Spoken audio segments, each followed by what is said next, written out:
Cell block D, row 3, number 47. A concrete box measuring 8 feet by 6 feet in a women's prison in Naples, Italy. Today, there's a small plaque outside this cell. Fresh flowers appear every morning, left by visitors who travel from across Europe to stand in this exact spot. Candles burn in the corridor. Prayers are whispered in a dozen languages. This cell hasn't held a prisoner since 1964. But 60 years later, people still come to visit the woman who died here. Not to mourn a victim of the system, but to pray to a saint. Her name was Maria Corsini. In 1958, she was convicted of murdering her husband and sentenced to life in Poggioreale Prison. In 1964, she died in that cell from tuberculosis, insisting until her last breath that she was innocent. By 1995, the Vatican had opened an investigation into miracles attributed to her intercession. In 2014, Pope Francis declared her Blessed Maria Corsini of Naples, one step below full sainthood. The same prison system that convicted her now maintains her cell as an unofficial pilgrimage site. This is the story of how a condemned woman became a saint, and what it reveals about justice, suffering, and the strange alchemy that can transform a prison cell into a shrine. Maria Corsini was born in 1920 in a small village outside Naples. The daughter of farmers, she married young, 17 years old, to a man named Giuseppe, who was 15 years her senior. By all accounts from neighbors and family interviewed decades later, during the beatification investigation, the marriage was troubled from the beginning. Giuseppe drank heavily, was violent during his rages. Maria bore the bruises quietly, as women of that era were expected to do. She had 3 children by 1956. She attended Mass every morning before working in the fields. She was, by every measure available to history, unremarkable except for her endurance. On the night of March 15, 1958, Giuseppe Corsini was found dead in their home. He'd been struck in the head with a heavy iron pan, the kind used for cooking over open fires. Maria was discovered in the kitchen, covered in his blood, the pan still in her hand.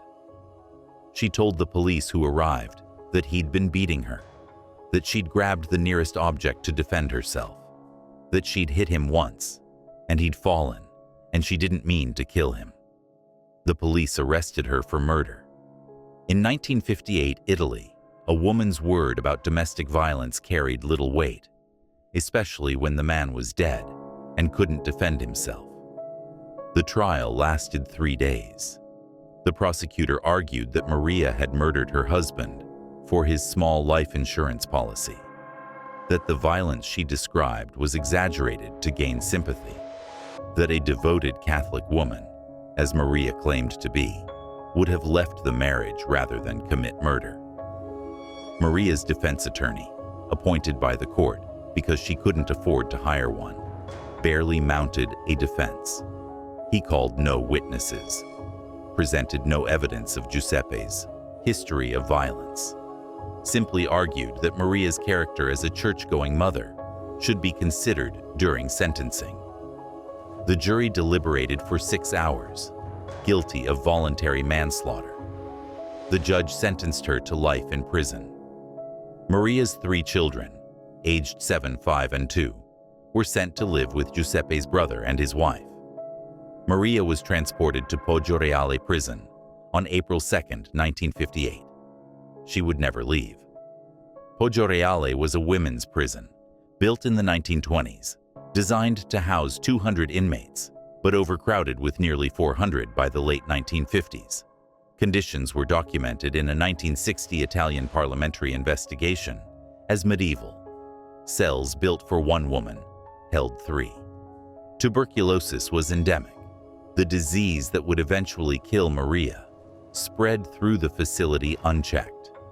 Medical care was minimal.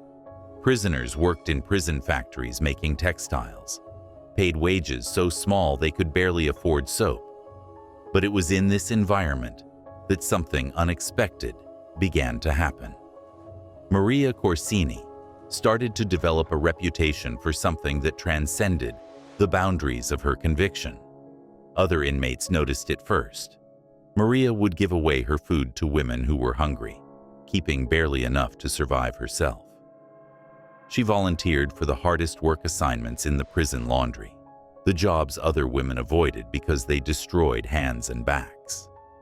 When fights broke out between inmates, Maria would intervene, somehow calming situations that guards couldn't control. She never spoke about her case, never proclaimed her innocence to other prisoners, never complained about the injustice of her conviction. She simply endured with a kind of quiet grace that other women found both mysterious and comforting. Then, the healing stories began. In 1959, a woman named Rosa Benedetti, serving time for theft, developed a severe infection in her hand from an injury in the textile factory. The prison doctor said amputation might be necessary if antibiotics didn't work within days. Maria asked if she could pray with Rosa. She held the infected hand, prayed the rosary, then wrapped the hand in cloth she'd torn from her own sheet. 3 days later, the infection had completely cleared. The doctor documented it in medical records as an unusual but not impossible recovery. Rosa told everyone it was a miracle. More incidents followed. A woman having seizures reported they stopped after Maria prayed with her. Another woman's chronic migraines disappeared. A guard who'd been kind to Maria recovered unexpectedly from pneumonia after Maria promised to pray for her. Prison officials dismissed these stories as coincidence, as the placebo effect, as anything except what inmates increasingly believed, that Maria Corsini had some kind of divine gift. But it wasn't just healing. Women who were suicidal, who'd given up hope, reported that conversations with Maria restored their will to live, not through platitudes or religious lectures, but through something they struggled to articulate. Her presence carried a peace that seemed impossible, given where they were and what they'd all done to end up there. Guards noticed it too. They began to relax around Maria, to trust her with responsibilities normally not given to lifers. She became an unofficial mediator in disputes, a calming influence during the tensions that periodically erupted in overcrowded facilities where desperation was the default state. In 1961, Maria was diagnosed with tuberculosis. By then, the disease had progressed significantly. She refused treatment beyond basic medication, insisting that other women needed the limited medical resources more than she did. She continued working in the laundry despite coughing blood, continued giving away her food despite losing dangerous amounts of weight. When prison officials tried to force her to accept better treatment, she simply smiled and said that her suffering had purpose, that God was with her, that she was exactly where she needed to be. The prison chaplain, Father Antonio Russo, began documenting Maria's life in 1962. He'd initially dismissed the miracle stories as superstition, but after 3 years of observing Maria, after hearing confessions from dozens of women who attributed their conversions or transformations to her influence, he began to believe something extraordinary was happening. He started keeping detailed records, Maria's daily routine, her prayers, her interactions with other inmates, the stories of healing and conversion. He wrote to his bishop suggesting that Maria Corsini might be an example of sanctity and suffering, that her case deserved attention. The bishop visited Maria in prison in 1963. She was emaciated from tuberculosis by then, barely able to walk. But when the bishop asked her about her conviction, about whether she maintained her innocence, Maria said something that would later be quoted in her beatification documents. "I don't know anymore if I'm innocent or guilty in the eyes of the law. I know only that I'm forgiven in the eyes of God, and that this cell has been my monastery, these women my sisters, and this suffering my path to him. Maria died on February 7, 1964, at 2:17 a.m. in cell block D, row 3, number 47. She was 43 years old. Only 4 women were allowed to be with her at the end, plus Father Russo. She prayed the rosary until she couldn't speak anymore.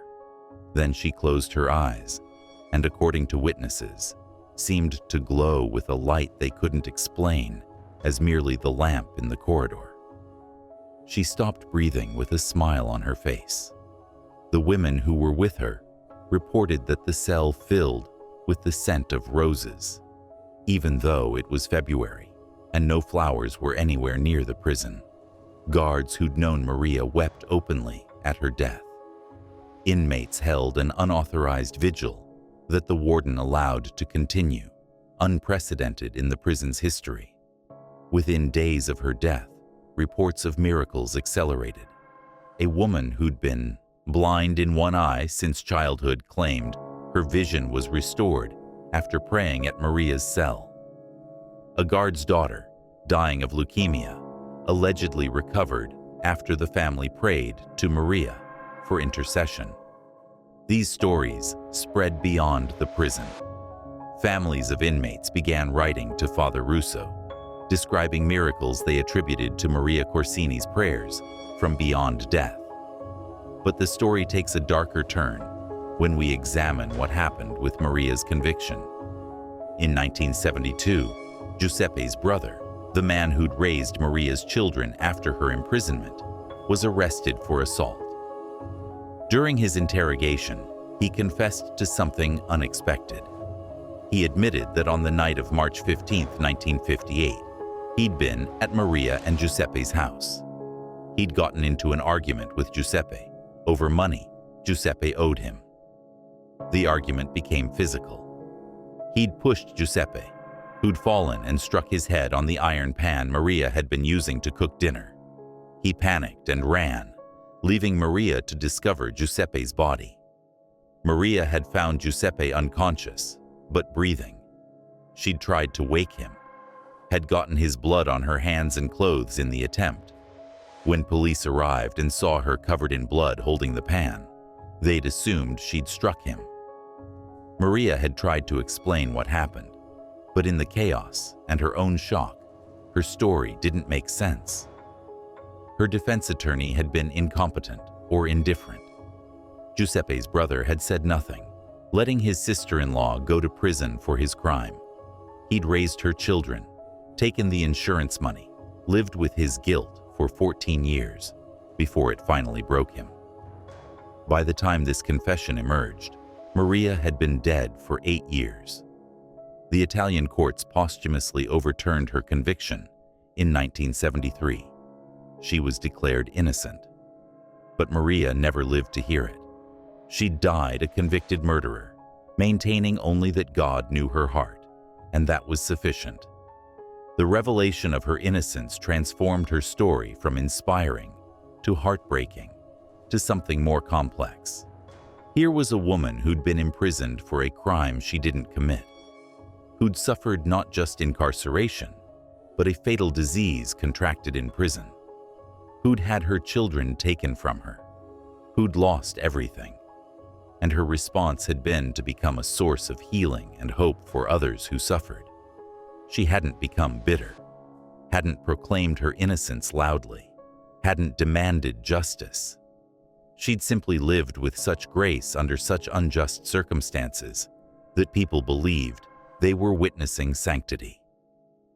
The Catholic Church's investigation into her beatification began in 1995, 31 years after her death. The process is rigorous, requiring evidence of heroic virtue and at least one miracle directly attributable to the candidate's intercession.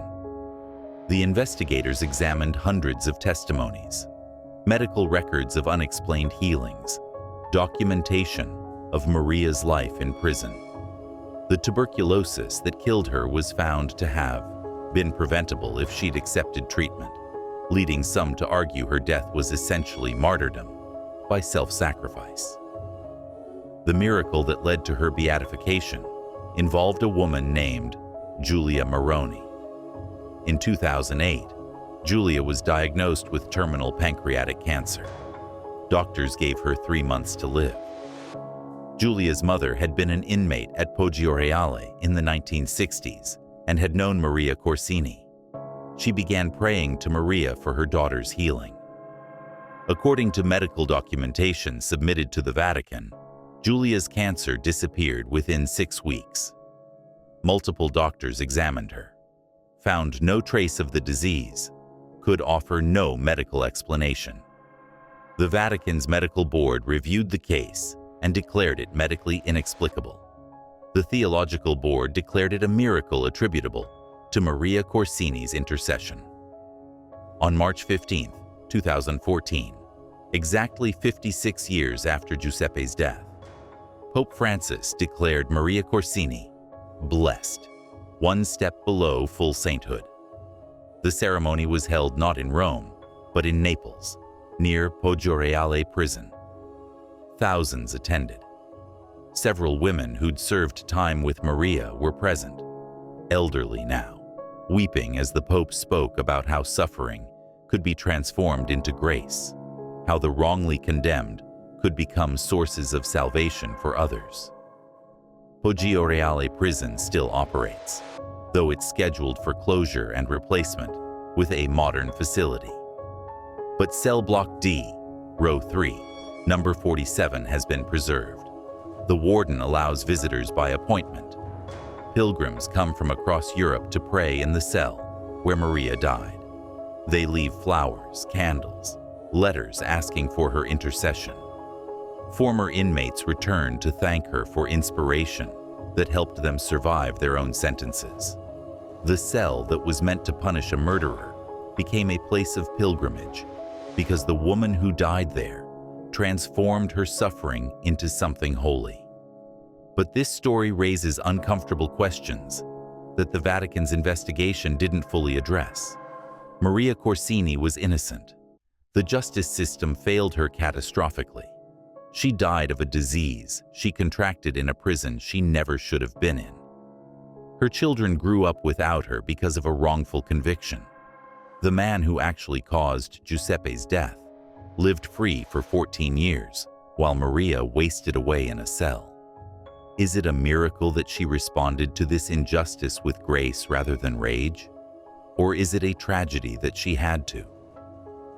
The Catholic Church celebrates her as an example of holy suffering, of accepting God's will, even in the midst of terrible injustice.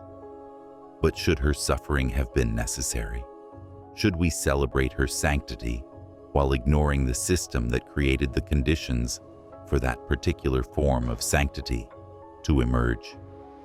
Some critics of her beatification argue that making Maria Corsini into a blessed figure risks romanticizing wrongful imprisonment, risks suggesting that accepting injustice with grace is more holy than fighting against it, that prisoners who maintain their innocence loudly, who rage against their convictions, who demand justice rather than accepting suffering, are somehow less worthy of admiration, that the path to sanctity for the imprisoned is through submission rather than resistance.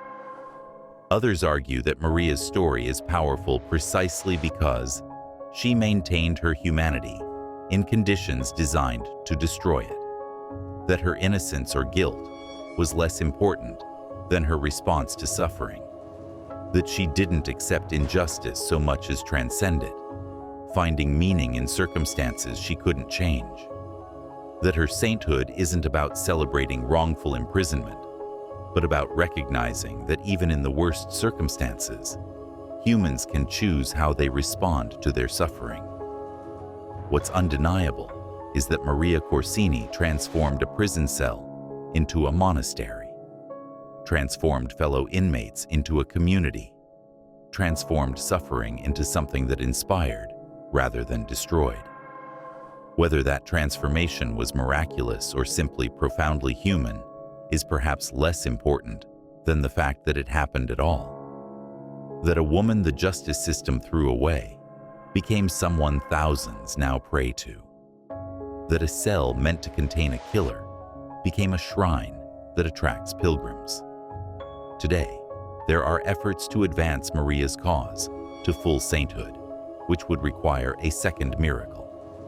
Several cases are under investigation.